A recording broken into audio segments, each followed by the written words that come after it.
प्रथम श्लोक चंद्रशोभायाः वर्णनम, प्रथम श्लोक आपको समझ में आ गया होगा। इसमें कुछ शब्दार्थ है इम्पोर्टेंट जो परीक्षाओं में पूछे जाते हैं, उसको देख लेंगे। पाठ में भी दिया गया है, वहाँ से देख सकते हैं। मध्यम गत अंशुमंतम, मध्यम गतम, मध्यम गतम एक शब्द है। मध्यम गतम अंशुमंतम, मध्यम गतम अर्थात मध्य विराजमानम, अंशुमंतम विचरण करने वाला को बोलते हैं मध्य गतम, मध्य विराजमानम मध्यम गतम। अंशुम द्वितीय विभक्ति का रूप है अंशुमंतम, किरण युक्त अर्थात चंद्रम या चंद्रमा को, चंद्रमा किरण से युक्त होता है। अंशुमंतम, अंशुमंत, अंशुमंतो, अंशुमंतः, अंशुमंतम, अंशुमंतो, अंशुमंत, अंशुमंतम द्वितीय विभक्ति का रूप है। ज्योत्स्नावितानम, ज्योत्स्नावितानम का अर्थ हो जाएगा चंद्रिकाया विस्तारेण युक्तम, अर्थात चांदनी के विस्तार को, चांदनी किसकी चांदनी? चंद्रमा की चांदनी, रात्रि में चंद्रमा की चांदनी, कुमुदनी भी कहते हैं ना, चंद्रमा के प्रकाश को कुमुदनी भी कहते हैं। यहाँ पे ज्योत्स्नावितानम चांदनी के विस्तार को, जो प्रकाश है उसके विषय में कहा गया है। मुहुः मतलब बार बार, मुहुः का अर्थ होता है बार बार, पुनः पुनः मुहुः बार बार।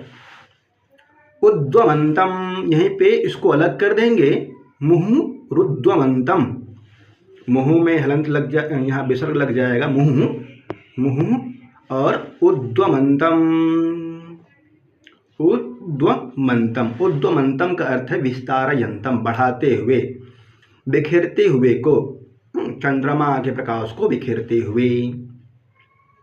ददर्श अपश्यत, ददर्श यहाँ पे है लिट लकार का रूप है ये, जिसका अर्थ होता है अपश्यत, दृश्य धातु है, दृश्य धातु, दृश्य धातु लिट लकार का रूप है, लिट लकार का रूप परोक्ष काल में होता है, जो बीत गया उस अर्थ में। ददर्श देखा। धीमान बुद्धिमान हनुमान, एक विशेषण बताया था मैंने आपको, धीमान हनुमान के लिए प्रयोग हुआ है, हनुमान का विशेषण है धीमान। भुवि पृथिव्याम, पृथ्वी पर। भानुमंतम प्रकाशपूर्ण, प्रकाश से युक्त, भानुमंतम प्रकाशपूर्णम, प्रकाश से युक्त कौन है? भानुमंतम, चंद्रमा प्रकाश से युक्त है भानुमंतम। गोष्ठे, गोष्ठे मतलब जहाँ पे गाय बांधी जाती है, गौशाला। वृषम, वृषभम सांड, वृषभम मतलब सांड। मत्तम मतलब मदेन युक्तम इति, मत वाला। और भ्रमंतम घूमते हुए, भ्रमंतम प्रथम श्लोक। द्वितीय श्लोक देखते हैं। लोकस्य पापानि विनाशयन्तं महोदधिं चापि समेधयन्तं भूतानि सर्वाणि विराजयन्तं ददर्श शीतांशुमथाभियान्तं, ददर्श शीतांशुमथाभियान्तं। पढ़िएगा मन लगा करके बच्चों को, और जो बच्चे पढ़ रहे हैं मन लगा के पढ़ें, परीक्षा में अच्छा नंबर लाना है आपको। लोकस्य पापानि विनाशयन्तं, कहाँ से पढ़ रहे हैं? रामायण के सुंदरकांड से, पंचम सर्ग से, है ना। लोकस्य पापानि विनाशयन्तं, संसार के पाप को नष्ट करते हुए, विनाशयन्तं महोदधिं चापि समेधयन्तं, महोदधिं, महोदधिं मतलब समुद्र, चापि समेधयन्तं बढ़ाते हुए, समुद्र के महिमा को बढ़ाते हुए। भूतानि सर्वाणि विदारयन्तं, और सारे प्राणियों को विराजमान करते हुए। ददर्श शीतांशुमथाभियान्तं, शीतांशु अर्थात चंद्रमा को विराजमान होते हुए देखा। किसने देखा? हनुमान ने देखा। शब्दार्थ देख लीजिए पहले, उसके बाद फिर व्याख्या या फिर अर्थ पढ़ना है आपको। समझते चलिए, कहीं परीक्षा में परेशानी नहीं होगी आपको, परीक्षा पास में ही है। देखिए, लोकस्य पापानि विनाशयन्तं, पाठ में कुछ शब्दार्थ है, वहीं से देखिए, अधिकतर पर शब्दार्थ वहीं से पूछे जाते हैं। इव अर्थात जैसे, इव। लोकस्य जगतः अर्थात संसार का, लोकस्य मतलब कहते हैं संसार का। पापानि मतलब पाप, पापम पापे, पापानि बहुवचन का रूप है। ये षष्ठी विभक्ति बहुवचन का रूप। लोक संसार के पापानि पाप को विनाशयंतम, नाशयंतम अर्थात नष्ट करते हुए, विनाशयंतम नष्ट करते हुए, विनाशयत विनाशी, महोदधिम चापि समेधयंतम। महोदधिम महानतम समुद्रम, विशाल समुद्र को, महोदधिम मतलब समुद्र, विशाल समुद्र को, विशाल समुद्र, महा यहाँ पे विशेषण है, महाप्लस उदधि, महोदधि गुण संधि हो जाएगी यहाँ पे ना, गुण संधि किस सूत्र से होता है गुण संधि? आद गुणा से। महा प्लस उदधि, नीचे अच्छी तरह से बताया गया है, पुनरअपि पढ़ते चलेंगे। महा प्लस उदधि, आ और उ मिल करके ओ हो जाता है, मोदधि बन जाता है। विशाल समुद्र को, च अपि, च प्लस अपि, चापि, यहाँ दीर्घ संधि है, च प्लस अपि चापि। समेधयंतम, समेधयंतम, समेधयंतम का हो जाएगा तरंग वर्धनम कुर्वंतम, ज्वार बढ़ाते हुए, समुद्र में ज्वार बढ़ते रहते हैं। जैसे जैसे समुद्र चंद्रमा प्रकाशित होता है, अपने प्रकाश को जैसे जैसे बढ़ाता है चंद्रमा, चंद्रमा में जैसे जैसे प्रकाश बढ़ता है वैसे ही समुद्र में तरंग भी बढ़ने लग जाते हैं। भूतानि सर्वाणि विदारयन्तम, प्राणिनः, भूतानि मतलब होता है प्राणियों के, संपूर्ण प्राणियों के, सर्वाणि भूतानि सभी प्राणियों के, विदारयन्तम विशेष रूप से प्रकाशित करते हुए, सभी प्राणियों को विशेष रूप से प्रकाशित करते हुए। तदर्श शीतांशु शीतांशु अथ अभियांतम, अथ यहाँ पे अव्यय पद है, अभियांतम, शीतांशु अभियांतम, सर्वतः गच्छन्तम सभी ओर जाते हुए, शीतांशुम शीत किरण युक्तम ठंडी किरण वाले चंद्रमा को, शीतांशु ठंडी किरण वाले चंद्रमा के लिए यहाँ प्रयोग किया गया है, चंद्रमा का विशेषण है शीतांशु, ठंडी किरण वाले चंद्रमा, शीतांशु। तदर्श देखा। अब इसका व्याख्या देख लीजिए। लोकस्य पापानि विनाशयन्तम, लोक संसार के पाप को विनाश करते हुए, विशाल समुद्र के तरंगों को बढ़ाते हुए और संपूर्ण संसार के प्राणियों को विराजयन्तम बढ़ाते हुए, समुद्र के तदर्श शीतांशुम अभाई, शीतांशु अथाभियांतम, और शीतांशु शीतल किरण, चंद्रमा के शीतल किरणों को विराजमान करते हुए हनुमान जी ने चंद्रमा को देखा। कहाँ से देखा? लंका में रावण के भवन में जब सीता जी का अन्वेषण कर रहे हैं उस समय देखा। ठीक है, देखिए इसका अर्थ हो जाएगा लोकस्य पापानि विनाशयन्तम महोदधिम चापि समेधयन्तम भूतानि सर्वाणि विदारयन्तम ददर्श शीतांशु मथाभियांतम। वह शीतलता प्रदान करने वाले चंद्रदेव जगत के पाप ताप का नाश कर रहे हैं। पापानि विनाशयन्तम, जगत के संपूर्ण जगत के पाप को विनाश कर रहे हैं। महोदधिम चापि समेधयन्तम, महासागर में ज्वर उत्पन्न कर रहे हैं, महासागर में तरंगे उत्पन्न कर रहे हैं, ज्वर उत्पन्न कर रहे हैं। समस्त प्राणियों में नई ऊर्जा और शक्ति का संचार कर रहे हैं। सर्वाणि भूतानि विदारयन्तम, सभी प्राणियों में नई ऊर्जा का संचार कर रहे हैं। ददर्श शीतांशु अथ शीतांशुम अथाभियांतम, आकाश में धीरे धीरे ऊपर की ओर उठ रहे हैं। कौन? शीतांशु, चंद्रमा, शीतल किरण प्रकाश करने वाला चंद्रमा को आकाश में आगे उड़ते हुए किसने देखा? आगे उड़ते हुए हनुमान जी ने। तो इस तरह से दूसरा श्लोक का अर्थ है। तीसरा श्लोक देखते हैं। या भाति लक्ष्मीर्भुवि मंदरस्था यथा प्रदोषेषु च सागरस्था तथैव तोयेषु च पुष्करस्था राजसा चारुनिशाकरस्था।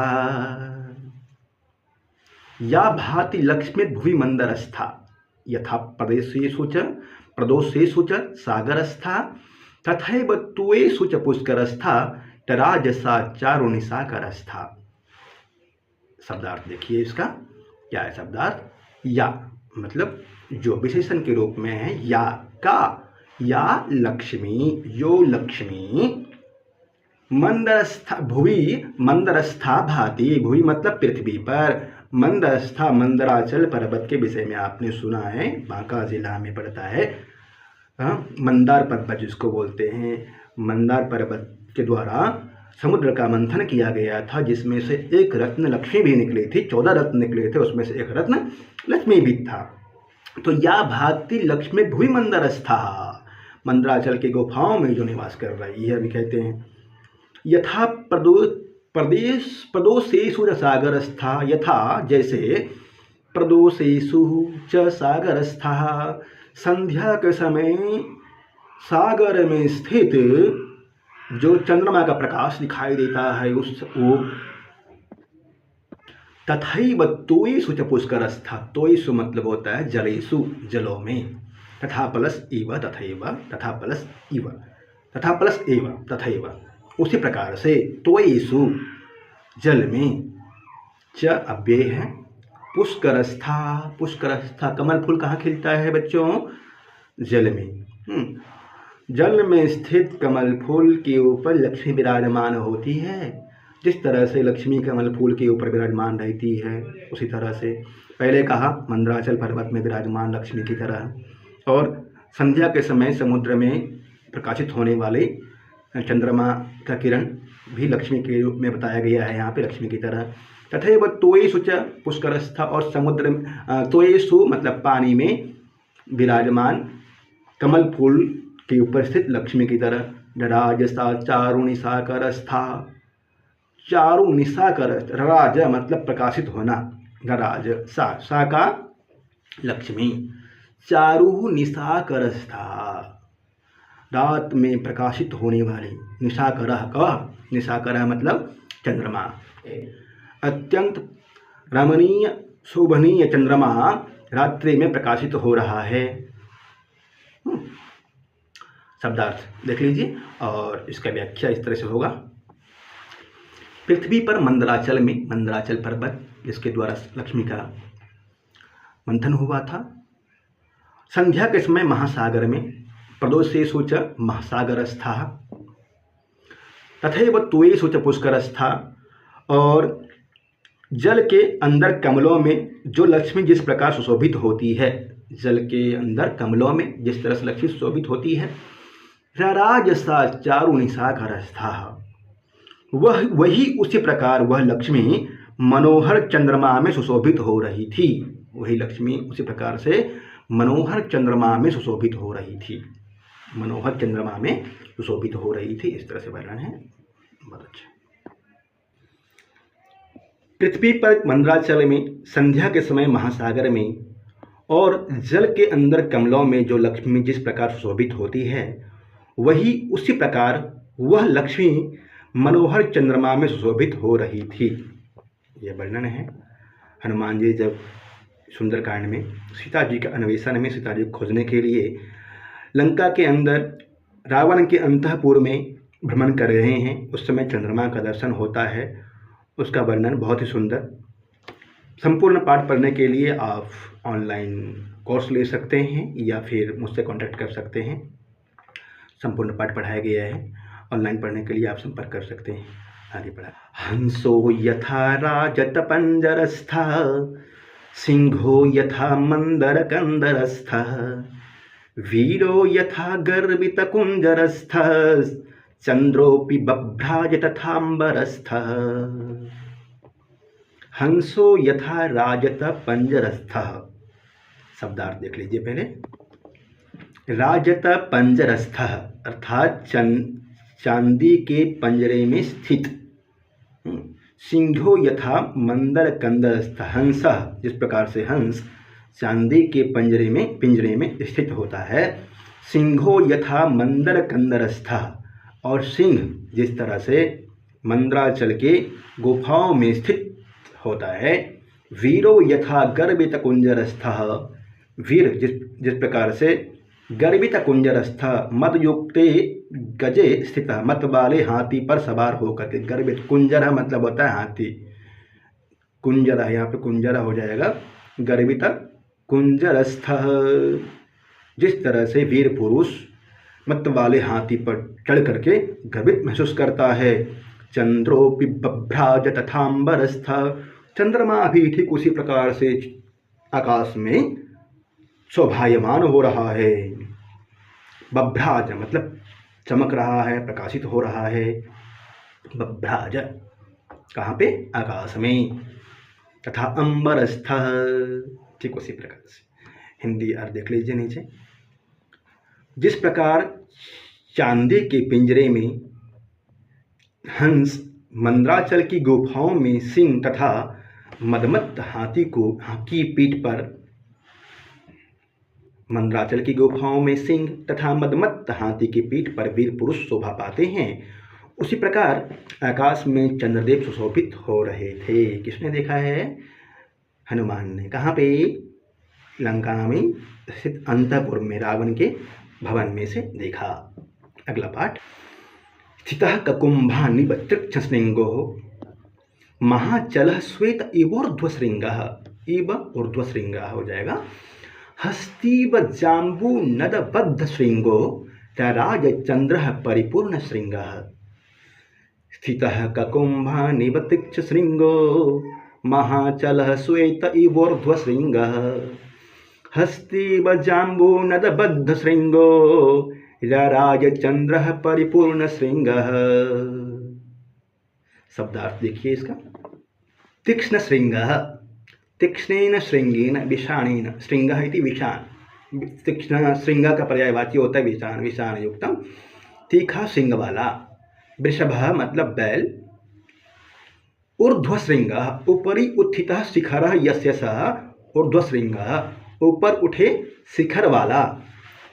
श्वेतः मतलब सफेद उजला। महाचलः महान पर्वत, बड़ा पहाड़, हिमालय। हस्ती गजः या हाथी। जाम्बूनदबद्ध श्रृंगः, सुवर्णेन बद्धः श्रृंगः। अग्रभागः यस्य सः, जिसके दांत का अगला भाग सोने से जटित हुआ हो, जड़ा गया हो। परिपूर्ण श्रृंगः, हरिणस्य श्रृंग चिन्हेन पूर्णः, हरिण के श्रृंग रूपी चिन्ह से युक्त। मृगेंद्रः पशुना, राजा सिंह, पशुओं का राजा सिंह। शिलातलम पत्थर का तल पर। महारणम महद्युद्धम, बड़ा युद्ध करने वाला। जिस प्रकार खड़ा हुआ ऊंचे सिंगों वाला बैल। स्थितः मतलब खड़ा हुआ, तथा प्रत्यय है। कुंभानिव तीक्ष्ण श्रृंगो हो, तीक्ष्ण श्रृंगो, तीखे सिंगों वाला बैल। जिस प्रकार तीक्ष्ण सिंगों वाला बैल, कुंभानिव मतलब खड़ा हुआ बैल शोभा पाता है। बैल के तीखे तीखे श्रृंग हो और मदमस्त देखने में हो तो बड़ा ही अच्छा लगता है। महाचलः श्वेत इवोर्ध्व श्रृंगः, महाचलः जिस प्रकार ऊपर को उठा शिखर वाला महान श्वेत वर्ण पर्वत शोभा पाता है। महाचला मतलब होता है ऊपर उसका उठा हुआ, जिसके इस तरह चोटी होते हैं वैसे पर्वत, ऊपर का उठा हुआ श्वेत चोटी वाला पर्वत शोभा पाता है। हस्ती बजाम्बू नद बद्ध श्रृंगो, और जिस हाथी की दांतों में मणि जकड़े हुए हो, स्वर्णाभूषण जकड़े हुए हो, वो भी शोभा पाता है। राजचंद्र परिपूर्ण श्रृंगो, उसी तरह से ही चंद्रमा आकाश में शोभायमान हो रहा है। जिस प्रकार स्वर्ण मंडित दांतों वाला हाथी शोभित होता है, वैसे ही मृग के शिखर रूपी चिन्ह से युक्त परिपूर्ण चंद्रमा शोभित हो रहे थे। कहाँ पर? आकाश में। अगला श्लोक है छठा श्लोक। शिलातलं प्राप्य यथा मृगेन्द्रो, महारणं प्राप्य यथा गजेन्द्रः, राज्यं समासाद्य यथा नरेन्द्रस्तथा प्रकाशो विरराजचन्द्रः, तथा प्रकाशो विरराजचन्द्रः। शिलातलं प्राप्य यथा मृगेन्द्रो, शिलातलम, जैसे गुफा के बाहर बैठा हुआ सिंह शोभा प्राप्त करता है। शिलातलम, गुफा के बाहर बैठा हुआ सिंह शोभायमान होता है, शोभा प्राप्त करता है। प्राप्य में लियप प्रत्यय है। लियप प्रत्यय कब होता है? कत्वा के स्थान पर होता है लियप प्रत्यय। लियप प्रत्यय का अर्थ हो जाता है प्राप्त करके। शोभायमान, प्राप्य मतलब बैठकर, यहाँ पे हो जाएगा प्राप्त करके, प्राप्य। यथा मतलब जैसे, मृगेंद्र मतलब सिंह। महारणं प्राप्य यथा गजेन्द्रः, महारणं प्राप्य यथा गजेन्द्रः। गजेन्द्रः कः? गजानाम् इंद्रः इति गजेन्द्रः। विशाल वन में पहुंचकर हाथी अपने आप को बहुत ही सुशोभित महसूस करता है। विशाल जंगल में जाने के बाद हाथी सुशोभित होता है। राज्यम समासाद्य यथा नरेंद्रः, जैसे राज्य पाकर राजा सुशोभित होता है, नेता को राज्य मिल जाता है, जीत जाता है, मंत्री बन जाता है या फिर विधायक बन जाता है तो बहुत प्रसन्न होता है। उसी तरह से पहले राज्य मिलने के बाद राजा सुशोभित होता है। नरेंद्र तथा प्रकाशोभिर्राज चंद्र, उसी प्रकार निर्मल प्रकाश से युक्त होकर चंद्रदेव सुशोभित हो रहे थे।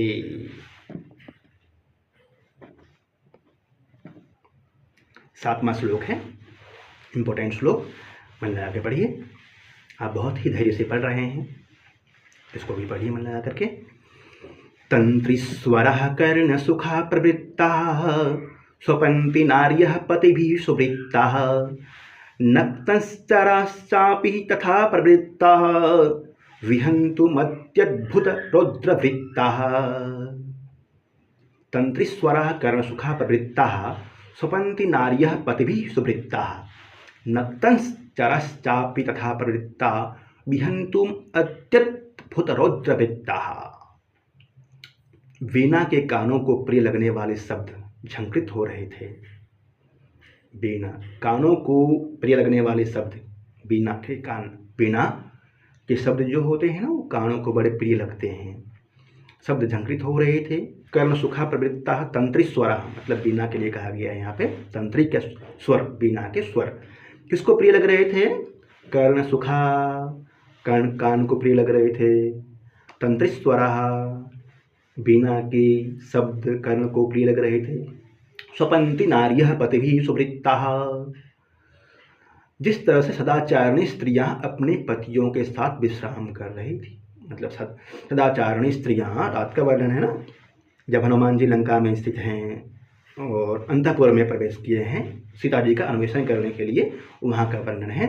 तंत्रीस्वरः कर्ण सुखा प्रवृत्ताः, वीणा के शब्द बड़े ही कर्णप्रिय लग रहे थे, सुनाई अच्छे दे रहे थे। राजा महाराजाओं घर में रात्रि में भी वीणा के शब्द बजते रहते हैं मधुर स्वर में। स्वपन्ति नार्यः पतिभिः सुवृत्ताः, और सदाचारिणी स्त्रियां अपने पतियों के साथ विश्राम कर रही थी। नक्तश्चराश्चापि तथा प्रवृत्ताः, नक्तश्चरा, नक्तश्चरा मतलब होता है अत्यंत अद्भुत और भयंकर शील स्वभाव वाले निशाचर अर्धरात्रि में विहार कर रहे थे। नक्तम चरती थी, नक्तश्चर, नक्तम मतलब होता है रात्रि, रात्रि में चरने वाला कौन होगा? राक्षस। तथा प्रवृत्ता, आधी रात में वो लोग भ्रमण कर रहे थे। विहर्तुम अत्यद्भुत रौद्रवृत्ताः, लंका में जब हनुमान जी गए थे तो उस समय देखते हैं कि सदाचारिणी स्त्रियां अपने पतियों के साथ में सो रही है और वीणा के स्वर कर्ण को बड़े प्रिय लग रहे हैं। आसपास में जो वहाँ के राक्षस थे वे भ्रमण कर रहे हैं, बड़े अद्भुत लग रहे हैं देखने में। इस तरह से हनुमान जी ने देखा। चंद्रशोभाया वर्णनम 7 श्लोक हैं, 700 श्लोक को बढ़ा दिया गया है। क्वेश्चन आंसर आपके समक्ष प्रस्तुत है। यदि आपने ऑनलाइन क्लास नहीं लिया है तो ऑनलाइन क्लास लेकर लाभ ले सकते हैं। जिन अभ्यर्थियों को, जिन छात्रों को ऑनलाइन पढ़ाई करनी है, पढ़ सकते हैं। संपूर्ण पाठ 1 से 1.5 महीना में आपका पूरा हो जाएगा। 11वीं क्लास का संपूर्ण पाठ लाभ ले सकते हैं। नंबर दिया गया है, आप कॉन्टैक्ट कर सकते हैं। ज़्यादा फीस नहीं है, अल्प फीस में ही।